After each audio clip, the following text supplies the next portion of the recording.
Hello everyone, welcome back to my channel. আজকের ভিডিওটাই শুরু হচ্ছে এইরকম তাজা তাজা মাছ দিয়ে। দেখো রয়েছে এখানে ইলিশ মাছ, পার্শে মাছ আর রয়েছে চিংড়ি মাছ। এতগুলো মাছ দিয়ে কি হবে? বাড়িতে কি আজকে লোকজন আসছে নাকি কোনো অনুষ্ঠানের আয়োজন করছি? কি করব, কারণ আমার বাড়িতে খুব একটা এতগুলো মাছ আসে না, কিন্তু রুই কাতলা যা হোক 2 পিস 4 পিস হয়, দিনেরটা দিনে আমরা খেয়ে নিই। আর অনয় তো খুব একটা মাছ খেতেও পছন্দ করে না। তাহলে কার জন্য এত আয়োজন করছি? পুরো ভিডিওটা দেখতে থাকো। আজকে কিন্তু খুব ইন্টারেস্টের সাথেই তোমাদেরকে জানাবো সবটা। আর তার আগে আমি যেটা করছি যে ভাতটাকে বসিয়ে দিচ্ছি, কারণ এত রকম মাছের আইটেম দিয়ে ভাত ছাড়া তো অন্য কিছু ভালো লাগবেই না। আর আজকে একটু ভাতের চালটা বেশি নিতেই হবে, কারণ ইলিশ মাছের টেস্টি টেস্টি রান্নার সাথে চিংড়ি মাছ আর ওই মাছের একটা বিশেষ রেসিপি তো থাকছেই। Hello everyone, welcome back to my channel. আজ হলো শুক্রবার, আর হঠাৎ করে সারপ্রাইজ দিতে আজকে মা চলে এসছে সকাল সকাল। তো আমি আজকে ঘুম থেকে উঠেছিও দেরি করে, ইচ্ছাকৃতই, জানো তো। ঘুমটা ভেঙেছিল টাইম মতোই, অ্যালার্ম বেজে গেছিল।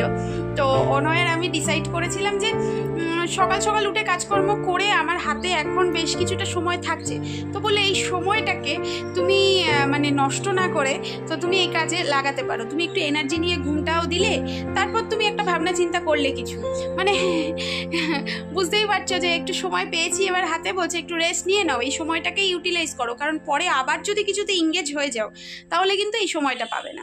তো প্রতিদিন তো আর এমনটা হবে না, তবে একটা দিন এইভাবেই কাটালাম যে যখন ঘুম ভাঙবে তখনই আমার কাছে সকাল। তো ওর তো ঘুম ভেঙে গেছিলো, সকালে ডাস্টবিন নিতে এসেছিলো, বাঁশির আওয়াজে ঘুম ভেঙে গেছে, উঠেছে। আমি অ্যালার্মের আওয়াজে উঠেছিলাম, আবার ঘুমিয়ে পড়েছি। তারপর যখন ঘুমটা ভেঙেছে তখনই আমার কাছে সকাল। তো ঘুম থেকে উঠে রেডি হয়ে একটু বাজারে যাওয়ার ছিল, বাজারে বলতে সাইবার ক্যাফে যাওয়ার দরকার ছিল কিছু টুকটাক দরকারের জন্য। তো দেখলাম মা চলে এসছে, তখন মা এসছে, ভালো হয়েছে, না হলে বেরিয়ে গেলে তখন এলে পরে আর পেতো না। তো মা এসছে, মা বলছে আমি এসে তোর কাছে 2 দিন থাকবো। আর অ্যাকচুয়ালি কী বলো তো, মায়ের শরীরটা খুব একটা ভালো নেই, আর তারপরে বাড়িতে সোহাগ নেই, সেই জন্যই। সোহাগ থাকলে আর মা আসতে চায় না আমার কাছে, আর বললেও আসতে চায় না যে মা এসো। আর এখানে কিন্তু জামা কাপড় মেলা রয়েছে, সব ভিজে জামা কাপড়গুলো, বাইরে তো জানোই কীরকম ওয়েদার। তো সোহাগ থাকলে মা আমার দরকারেও আসতে চায় না, বলে না ও রয়েছে, দেখ হয়ে যায় কিনা আমাকে ছাড়া। যাই হোক, ও নেই বলেই এসেছে। আর দেখতেই তো পেলে আজকে কি কি মাছ রান্না হচ্ছে। তো আমি সব কটা মাছের নাম জানি না, মানে ইলিশ মাছ চিংড়ি মাছ তো চিনি, ওই মাছটা কি জানি না। ওটার কিন্তু একটা স্পেশাল রেসিপি হবে, কারণ হচ্ছে গিয়ে অতগুলো মাছ একদিনে খাওয়া সম্ভব না, আর রেখে দিয়েও খাওয়া সম্ভব না, কারণ কালকে হচ্ছে শনিবার। তো শনিবারে নিরামিষ খাই, তো রবিবার দিন বাড়ি থাকবো না, সোম মঙ্গল আবার নিরামিষ, তো বুধবার দিন গিয়ে আবার খেতে হবে।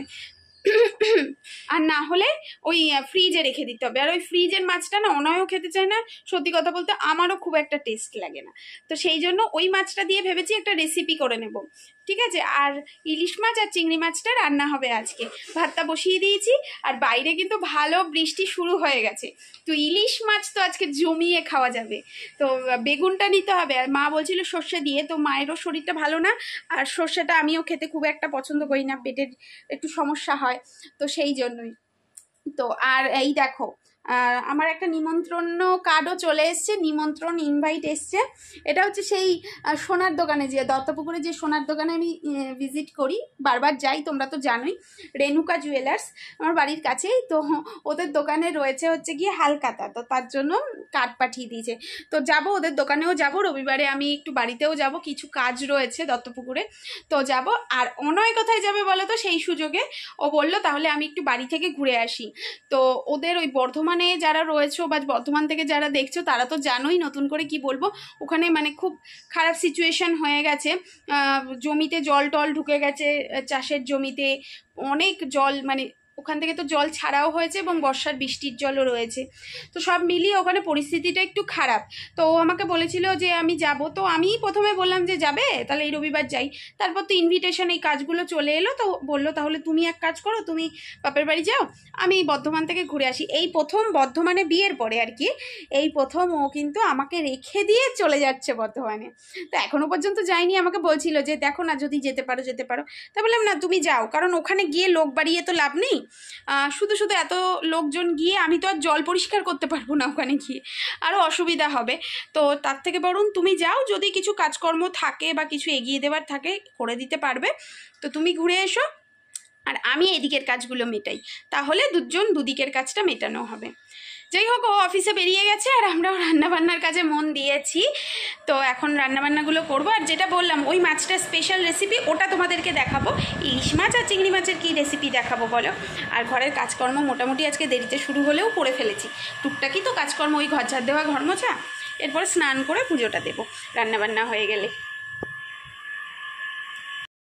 দেখো মা এখানে পার্শে মাছটাকে ভালো করে সেদ্ধ করে নিয়েছে, তারপর ওগুলো থেকে মাঝখানের যে বড় কাঁটাটা সেটা ভালো করে ছাড়িয়ে নিয়েছি। আর এদিকে আলু সেদ্ধ করে নিয়েছিল, এবার আলুটা ভালো করে এই মাছের সাথে ম্যাশড করে নেবে।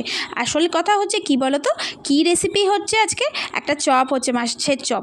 এই দেখো ভালো করে এরপরে মাখিয়ে নেওয়ার পরেও মা কী করছে, নোড়া দিয়ে ভালো করে মিক্সড করছে, যাতে ছোট ছোট যে কাঁটা একটা দুটোও যদি থেকে থাকে সেটা যেন মিক্সড হয়ে যায়, এর সাথে মিশে যায়। তারপরে নুন, হলুদ, পেঁয়াজ কুচি, একটু আদা কুচি, রসুন কুচি, কর্নফ্লাওয়ার, অল্প বেসন, গোলমরিচের গুঁড়ো, একটু জিরে গুঁড়ো, সমস্ত কিছু দিয়ে ভালো করে কিন্তু মেখে নিচ্ছে। আর সাথে কি দিয়েছিল বলো তো, একটু বাটার দিয়েছিল জানো তো, তাতে টেস্টটা খুব ভালো আসে। আর কাঁচা লঙ্কাও দিয়েছিল ভালো করে থেতো করে।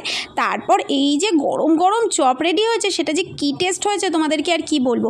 শুধু ভাতে নয়, সন্ধ্যেবেলা স্ন্যাক্স হিসেবেও ভালো লাগে। আর এইগুলো যাচ্ছে হচ্ছে জেঠিমাদের টেস্ট করানোর জন্য। খুব সুন্দর টেস্ট হয়েছিল কিন্তু এই মাছের চপগুলো। তো তোমরাও বাড়িতে এভাবে ট্রাই করে দেখতে পারো, বেশি মাছ থাকলে পরে। আড়াইটে স্নান টান হয়ে গেছে, পুজোটা দিলাম। আজকে অনেক লেট করে দিলাম, আসলে অনেকক্ষণ আজকে গল্প গুজব হচ্ছিল। মা, জেঠিমা, জেঠু আর অনয়ও চলে এসছে লাঞ্চ করতে। তো সবাই মিলে, মানে 5 জনে মিলে আমরা আজকে গল্প করলাম। আর ওদিকে রান্নাবান্না অনেক কিছুই হয়েছে, আরও বেশি লেট হলো ওই কারণে। তো এবার দেখা যাক কী কী রান্নাবান্না হলো। চলো লাঞ্চটা প্রিপেয়ার করি। 2:30 বাজে, মানে বুঝতেই পারছো অনেকটা লেট হয়ে গেছে। লাঞ্চটা প্রিপেয়ার করি তাড়াতাড়ি। আজকের ফিশ থালিতে কী কী রয়েছে তোমাদের দেখাই। এখানে রয়েছে দেখো চিংড়ি মাছ, যেটার তো অসাধারণ একটা রেসিপি হয়েছিল।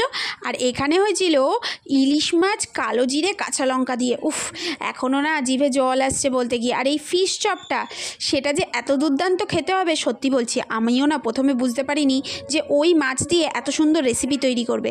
আমরা তো সবাই ওয়েট করছি কখন খাবো। আর ওই দিকে দেখো কর্তামশাই প্লেটগুলোকে সাজাতেও শুরু করে দিয়েছে, কারণ এত সুন্দর সুন্দর রেসিপি সামনের ওপর রেখে দিলে আর কি সহ্য হয়। খাওয়া দাওয়া সেরে ঘুমিয়েছিলাম, তারপরে এখন বাজে 5:42, একটু বেরোলাম মা মেয়েতে মিলে। মায়েরও একটা কাজ আছে, কাজটা কমপ্লিট করবে, আর আমার একটা কাজ আছে, সেটার জন্য বেরোলাম দুজনে মিলে। আসলে এই টাইমটা খুব একটা বেরোনোও হয় না। আর আজকে পড়ানোটা 7টা থেকে রয়েছে, তো হাতে সময় পাওয়া গেছে। আর ভালো একটা ঘুম দিয়েছে, আমি তো ঘুমিয়েছি। অনয়ের কাজ ছিল, অনয় মোবাইল দেখেছে, মাও ফোন দেখেছে। তো দুজনে মিলে সারা দুপুর 20 মিনিট ঘুমিয়েছ। যাই হোক, ঘুমাইনি দুজনে মিলে, আমি সুযোগ পেয়েছি ঘুমিয়ে নিয়েছি। অনেক দিন পর এইসব দিন পাওয়া যায় ঘুমের জন্য। আজকে রাত্রিবেলাতেও বেশি করে ঘুমিয়েছি, মানে রাত্রিবেলা বলতে কি, সকালে দেরি করে ঘুম থেকে উঠেছি, আর দুপুরবেলাতেও একটা ভালো ঘুম দিয়েছি। চলো দুজনে মিলে যাওয়া যাক। অনয়কে এতবার করে যেতে বললাম, কিন্তু গেল না। ও বলছে যাও তোমরা দুজনে যাও, দেখে এসো সমস্ত কিছু, তারপর আমি যাব। এই জন্য আর গেল না। চলো কাজগুলো মিটিয়ে আসি। আর আমার ভিডিওগুলো শুধু জমছে, আমি এখনও এডিট করে দেওয়ার ইয়েটা পাচ্ছি না। একটু সময় নিয়ে এডিট করে নিশ্চয়ই তোমাদের সাথে শেয়ার করব একে একে। আমি একটু কয়েকদিনের জন্য বসে গেছিলাম একটু ভাবনা চিন্তা করার জন্য, আবার শুরু করব সবটা। চলে এসেছি ঘুরে ফিরে, অনেকক্ষণই হলো। আর যে কাজে গেছিলাম মোটামুটি কাজ মিটেছে, কিছুটা এখনও বাকি রয়ে গেছে। তো দেখো খাবার কি, এখন সন্ধ্যে টিফিন করে যাব পড়াতে। 7:30 বাজতে গেল, আজকে যেহেতু একটাই পড়ানো 7:30 থেকে, তো প্রায় বেজে গেল। দেখো সন্ধ্যের টিফিনটা একটু দেখাই তোমাদেরকে। সন্ধ্যের টিফিন কি গো, এসো, মোগলাই রয়েছে। এই যে আমি টিফিনটা করে নিয়ে বেরোবো, পড়াতে যাব। রাত 10টার সময় পড়িয়ে ফিরলাম, আর এরা দুজন এ করে যাচ্ছে। অ্যাকচুয়ালি আজকে পড়াতে গেছি 7:30টায়, আর পরীক্ষা সোমবার থেকে, এবার শনি রবি ছুটি, সেই জন্য লেট। আর এরা ফোন করেই যাচ্ছে, কখন আসবে কখন আসবে। ওই তো ফোন করছে। এবার আমি পড়াচ্ছিলাম তো, রাত 10টা বাজে, অবশ্য খেয়ালও করিনি, তাড়াতাড়ি করে পড়ালাম। তাই ওরা বলছে যে বোর হচ্ছি তোকে ছাড়া। আসল কথা আমার বাড়িতে এন্টারটেনমেন্টের আর কিছু নেই, লোকজনও নেই, আর হচ্ছে টিভিও নেই। আর যতক্ষণ ফোন দেখার ফোন দেখো, তারপর বোর ফিল করো, আর কিছু নেই। যাই হোক, রাত 10টা বাজে, মা অনেক টেনশন করে নিয়েছে। এইবারে ডিনারের পালা, তারপরে ঘুমানোর পালা, আর কিছুই করানোর নেই, আর তেমন কিছু তোমাদেরকেও দেখানোর নেই আজকে। তবে কালকে একটা ইন্টারেস্টিং দিন, চলো দেখা হচ্ছে একবারে সেজেগুজে স্যাটারডেতে।